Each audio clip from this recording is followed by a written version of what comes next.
What's up again, everybody? Over the past few days, I've had several people make similar requests to something I've actually been thinking about working on, so I figured I'd go ahead and take the plunge. Today, we're going to start a series that talks about different variants of Dice Masters, different ways that you can play the game outside of the normal constructed formats and draft formats. And I figured I'd start with one of the formats that WizKids themselves is announcing will be a thing in this coming Worlds competition in 2018, Global Escalation format. So what is Global Escalation format? At its core, Global Escalation format is really just a Golden Age constructed format with a very particular ban list. This format bans any card that has both made the finals of one of these events, Dice Masters Worlds 2015, 16, or 17, Dice Masters US National Championships 2018, and it also doesn't have a global ability. So cards that have been on a team in the finals in any of those events but have a global ability are okay to play in this format, of which we can see stuff like Professor X Global, Resurrection, those kinds of cards. So if you're new to the game or you haven't really kept up with the high level competition for year after year after year,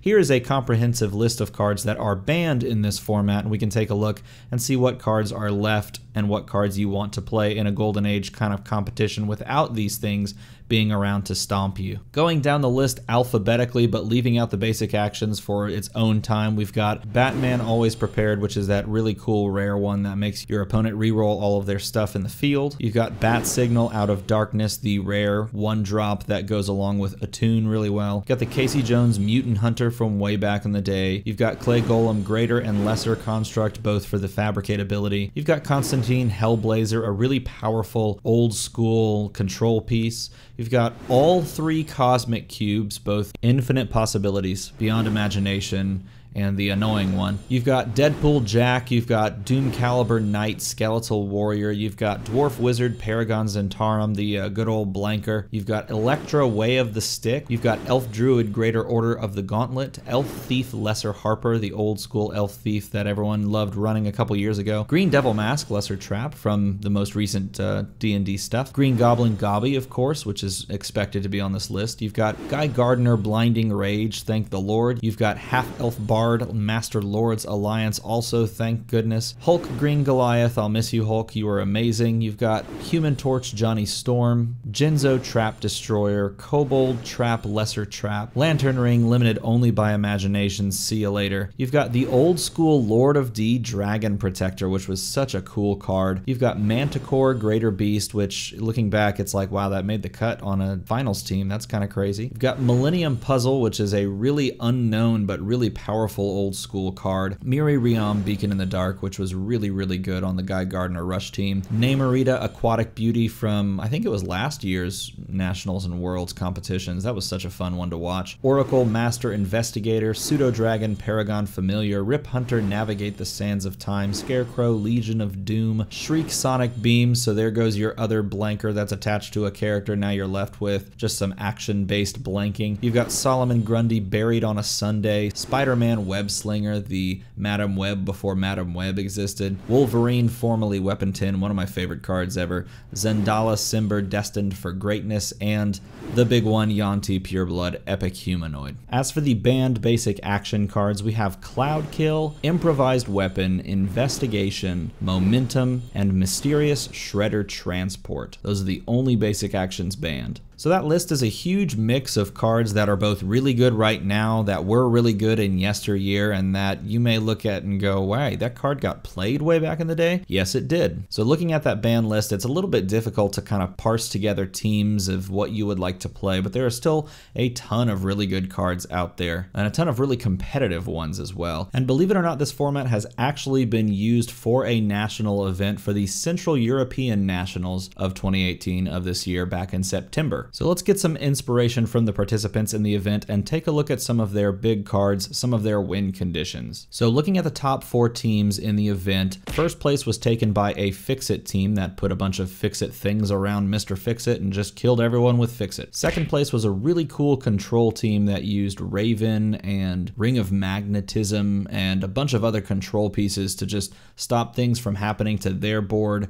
And then I imagine they just built up some big things like Bahamut and stuff like that and just bowled over the opponents. Third place was an Ultraman team. If you don't know super rare Ultraman, he is pretty sick. Just get him out there, use Kryptonite, and then use every one of the basic actions that are on the table. And then in fourth place, we actually had a Satchel team, which is super cool and makes me want to actually go and find someone who wants to trade me their Satchel, because Satchel is such a cool win condition. Just put a bunch of actions out there and deal damage every time you play Satchel based on the number of actions sitting out in your field zone. Rounding out the top 8, we've got another Ultraman team, this one using one against many as one of the basic actions. We've got a Superman Jimmy Olsen combo, which looks really cool, also uses Yarn Bjorn to deal a bunch more damage with Superman. We've got a Two-Face team. Man, I have not seen that Two-Face in forever. Super cool to see Two-Face as part of a top 8 in a competitive event. And then in a tie for that final spot in the top 8, we had both a Dragons team using a lot of the Yu-Gi-Oh! Dragons, which is awesome, and a Golems team, believe it or not. Like, just all the Golems fabricating, I guess, getting things out with Fabricate and just rushing down with the decent stat lines on all of them. Probably making use of that rare Amber Golem to make all the Fabricate cheaper. Other types of win conditions and teams that showed up we saw include the Common Hulk from the Thor set, Old School Nova, the Buckethead card, that was amazing. More Superman stuff, more Fix-It stuff, and even a Flying Sidekicks team using that old Falcon Recon. So as you can see in this format, the team variance is really wide. You're really wide open to jump into some things that you like, and because a lot of those powerful cards that we mentioned before